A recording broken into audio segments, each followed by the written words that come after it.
যতটা গর্জন হলো না ততটা বর্ষণ।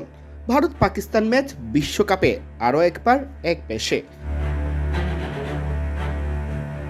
সেই এক পেশে লড়াইয়ে ভারতের কাছে রীতিমতো পাত্তাই পায়নি পাকিস্তান।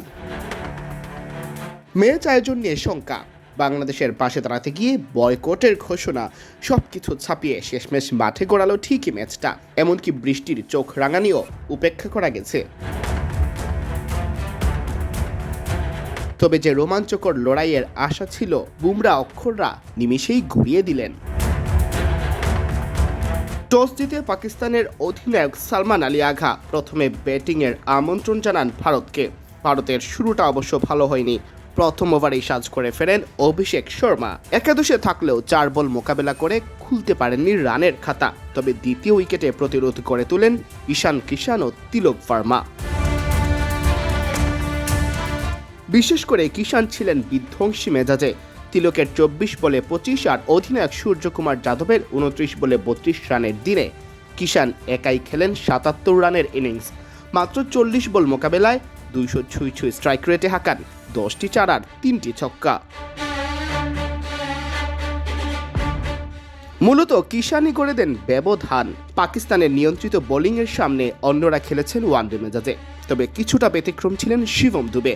17 বলে তিনি খেলেন 27 রানের ইনিংস। রিঙ্কু সিং শেষ দিকে 4 বলে খেলেন 11 রানের কেমিও। পাকিস্তানের 20 ওভারের মধ্যে 18 ওভারই ছিল স্পিনারদের। সাইম আইয়ুব মাত্র 25 রান খরচ করে পান 3টি উইকেট। একটি করে উইকেট পান সালমান আলী আগা, শাহিন শাহ আফ্রিদি ও উসমান তারিক। শাহিন একমাত্র পেসার হিসেবে বল করেছেন 2 ওভার, বিলি করেছেন 31 রান।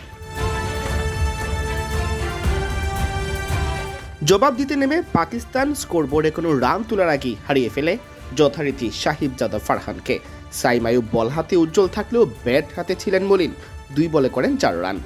সালমান আলী আগা, বাবর আজম এই 2 সুপারস্টারও এক অঙ্কের ঘরে নেন বিদায়। উসমান খান 34 বলে 44 রানের ঝড়ো ইনিংসে দলকে পথ দেখানোর চেষ্টা করেন। শাদাব খান করেন 15 বলে 14। তবে কোনো ইনিংসই দলের জয়ের জন্য যথেষ্ট ছিল না।